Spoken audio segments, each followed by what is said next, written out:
command echoed above the rest. Never sweep the compound at night. Never. It was not just a suggestion. It was a command spoken with fear-laced voices. In every corner of Eo village, the elders carried tales carved deep into their bone stories, whispered around fire pits. Warnings repeated to children with eyes wide open and hearts too restless to believe. Among these countless proverbs and ancient traditions, one command echoed above the rest. Never sweep the compound at night. Never. It was not just a suggestion. It was a command spoken with fear-laced voices, wrapped in warnings of what lurked unseen once the sun dipped beneath the horizon. To the children, it sounded like nothing more than a bedtime scare.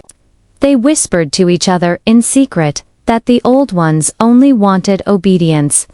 That these rules were clever tricks to keep young ones from mischief. To Nneka, or simply N, who had just turned 16, superstition was nothing more than the dust of the past, clinging stubbornly to the present. She was tall and curious, with eyes that always seemed to question, instead of accept. When the elders told their fearful tales, she would nod politely, but in her heart she laughed. How can a broom summon spirits? How can sweeping anger the night? She would whisper to her friends, and they would giggle, shushing each other, before their mothers could hear. But deep down, though she denied it, there was always a shiver. Because in Eo village, silence itself sometimes felt alive. That evening, the moon hung like a silver lantern in the heavens, its light pouring across the red clay huts and narrow footpaths of the settlement. N sat cross-legged on a low wooden stool, bent over a bowl of rice, carefully picking out small stones. Her mother, Mama Ifama, moved gracefully around the cooking fire, her wrapper tied firmly about her waist, her skin glowing from the orange flames. The scent of simmering soup filled the night air rich with pepper, groundnut, and smoked fish, yet beneath that comforting aroma lay something heavier, something unseen, something that made the still night press against the skin like a warning. Suddenly, Mama's voice broke the silence. Nneka. N looked up, startled. You forgot to sweep the front yard today. Do it now before you go to bed. N groaned softly. Mama, can't I do it in the morning?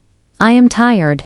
Her mother turned sharply, her eyes piercing like the moonlight itself.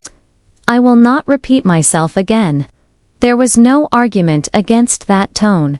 With a sigh, N pushed the bowl of rice aside, stood up, and reached for the short broom of palm fronds that leaned against the mud wall. She felt annoyance rising in her chest. It is just sweeping, she thought. Why should it matter when I do it? Morning or night, it makes no difference. But she did not yet know that the elders' warnings were not just words. They were shields, and she was about to break one.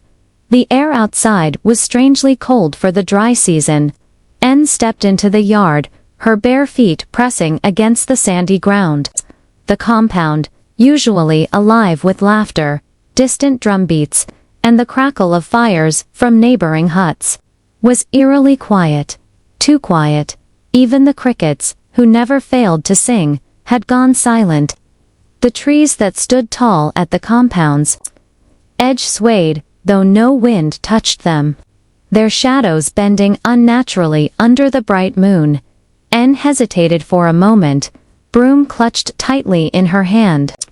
A whisper of unease crawled across her skin. It's nothing, she told herself. Only tiredness. Only my imagination. She bent down, brushing the broom against the ground in long, steady strokes. The sound was soft, rhythmic, almost soothing. Dry leaves scattered. Dust rose in small clouds and circled her ankles. Then a sound. A low whisper. So faint, she almost dismissed it. Her hand froze mid-stroke. She looked up, scanning the compound. The wooden gate stood closed. The shadows of the huts stretched long across the yard. From inside, faintly, she could hear her mother humming as she stirred the soup, nothing else. Shaking her head, she chuckled nervously. "I am imagining things," she muttered under her breath.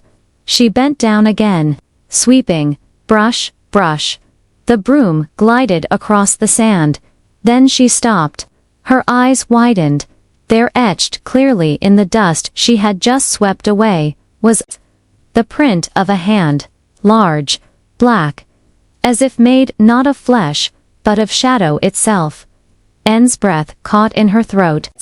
She stepped back, the broom slipping from her grasp and falling with a dull thud. Her heart hammered wildly. She had not touched the ground with her hand. She had not made that print, and yet it was there. Before she could move, the whisper returned. This time louder. This time clearer. A voice harsh, dry, like the scraping of dead leaves rubbing together. N spun around, her eyes darting through the shadows. At first, she saw nothing, only the clay walls of the huts, the dark outline of the compound's thatched roofs, the silent trees. Then she froze by the gate. Tall and motionless, stood a figure. It was not human, a shadowy being, darker than the night itself. It had no face, no skin, no formex, for two hollow eyes, glowing like dying embers, fixed directly on her. N's lips parted, but no sound came out. Her throat was dry, as though she had swallowed hot sand. Every instinct screamed at her to run, to scream, to flee, but her body betrayed her. She could not move. The air around her turned bitterly cold, sinking into her bones. Then the whisper slithered into her ear. "Why did you wake me?" Nneka's heart pounded in her chest like a talking drum, each beat louder than the last. The glowing eyes at the gate did not blink, did not waver, only burned through her as though they were peeling away her very soul. Her breath came shallow, ragged, her chest rising and falling too quickly. The broom lay at her feet, useless now. Yet she dared not bend to pick it up.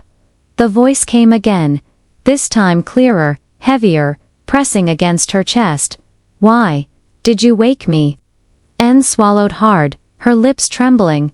"Wake," she thought frantically. "I did nothing. I only swept. I only did what Mama asked." Her tongue felt too heavy to form words, but somehow, she managed to whisper, I didn't mean to." The figure tilted its head slowly, unnaturally, as if the bones inside did not belong to any living creature.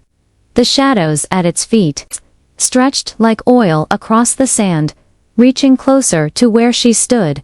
Her knees weakened. Her hands shook violently at her sides. Still, her body would not obey her heart's desperate command to run. The being raised a hand long, finger-like shapes stretching far beyond the length of any human limb. They twisted in the air like smoke, yet looked sharp enough to slice through flesh. The air around her thickened, pressing against her throat, making it hard to breathe. Her skin crawled, every hair standing on end.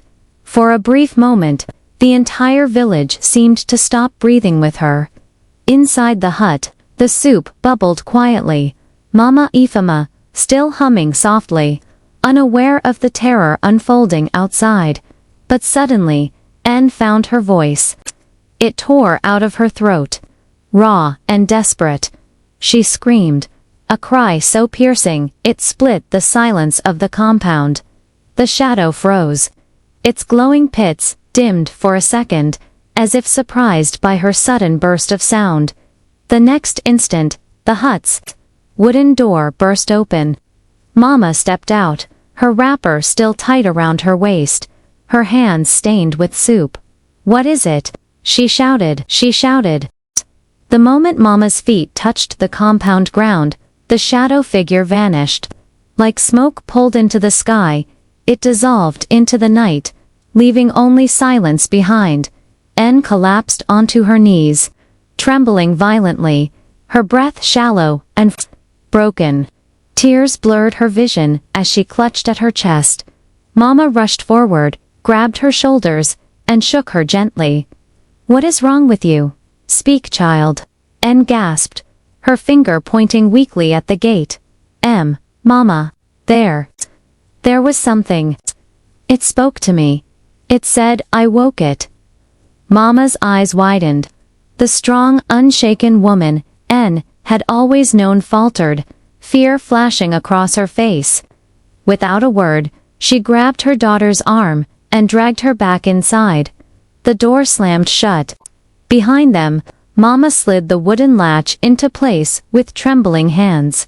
Her voice quivered as she turned to N. "Did you sweep the compound?" N nodded slowly, tears spilling down her cheeks. "Yes, Mama. I swept, just like you asked." For a moment, Mama froze. Then her hand struck out, a sharp slap across N's thigh. "I told you, we do not sweep at night." Confused and terrified, N sobbed. "But why, Mama? What did I see? What was that thing?" Mama did not answer. Instead, she turned quickly to the fire, her face pale and drawn. She grabbed a small clay pot from the corner, filled with strange white powder, and began muttering words in a tongue N had never heard before. The firelight flickered.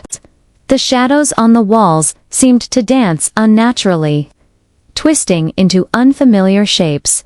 Fear filled the air, heavier than the spice-scented smoke. N sat curled on the mat, hugging her knees, her eyes wide and unblinking as she watched her mother chant. The words meant nothing to her, but the tone carried a weight urgent, ancient, desperate. Mama's hands trembled as she sprinkled the powder on the floor, then into the clay pot. A strange, sharp scent filled the room, making N cough, but Mama did not stop. Her lips moved quickly, her voice low, as if speaking to someone unseen. Finally, Mama set the pot down with a heavy sigh. Her back glistened with sweat, though the night air was cold. She turned, her eyes locking onto her daughter. They were darker than N had ever seen them, as if filled with memories, too heavy to carry. "You have invited them," she whispered. N's skin prickled. "Invited who?" Mama's lips tightened. She hesitated, as though speaking the words might summon what she feared most. But at last, she said it. "The spirits of the night." N's blood ran cold. Before she could ask more, a sound shook the hut. Knock. Slow. Heavy. Knock. The wooden door rattled under the force, though no wind blew outside. Knock 3 times. Deliberate, patient. N gasped, clutching her mother's wrapper. Her body trembled violently. "Mama," she whispered. The door creaked, slowly, painfully. It began to open on its own. The fire in the clay pot flickered wildly, shadows stretching unnaturally long across the mud walls, and then a voice, cold, hollow, everywhere. "At once, you called me." The clay door creaked wider with each passing second, the sound groaning through the silence like a wounded animal.